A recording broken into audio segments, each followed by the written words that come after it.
Ganito nga yung gagawin yung luto sa bangus ko Marites, mapapa-unli-rice talaga kayo. Lagay na nga po ako ng mantika sa kawali dahil magpiprito na nga muna ako ng hotdog dahil maanghang nga po yung aking lulutuin. Na piraso nga lang po yan ko Marites dahil sa 2 bata lang naman iyan. Kahit nga lang din ay naluto naman kaagad ito kaya next ko na yung bangus. Magprito ka nga ng bangus ay tumatalsik ito kaya kailangan mo din talagang mag-ingat. Boneless na bangus na nga po itong ating gagamitin. Yung nag-brown na nga siya kaya kailangan ng baliktarin. 2 bangus nga po yung binili ko kaya hindi nga po sila kasya sa isang pirituhan lang. Kailangan nga pong prituhin lahat para naman pantay nga po yung lasa nila. Lahan ko na nga rin po pala ito ng asin at saka ng kaunting magic sarap.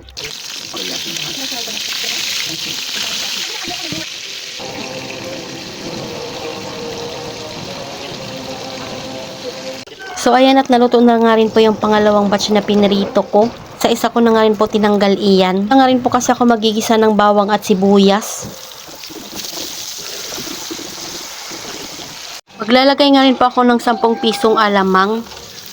Isasabay ko na nga rin po yung siling green dyan at saka siling pula. Timplahan ko na nga rin po ito at lulutuin ko lang. Kaya maglalagay na nga po ako dyan ng kaunting magic sarap pati na nga rin po ng oyster sauce. Na nga rin po ilagay yung gata dyan ko Marites. Mag-a-add na nga rin po ako ng pamintang powder at 2 piso nga po itong nilagay ko.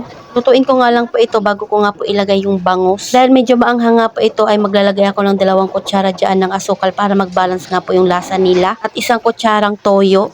Haluin ko nga lang ko Marites para naman nga po mag-combine yung lasa nila.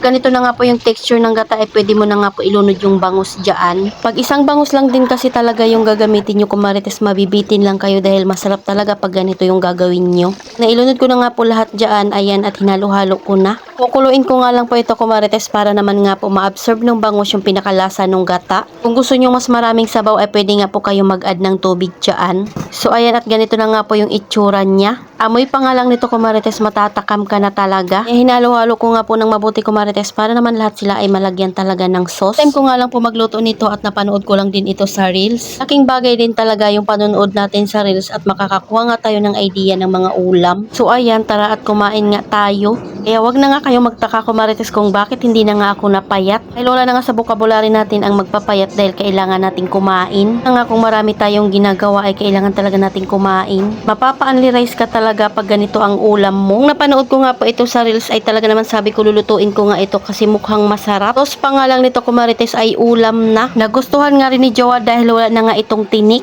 So ayun lang naman kumarites. Salamat sa panonood. Follow for more. God bless us. At sana i-share nyo na nga rin po itong aking video.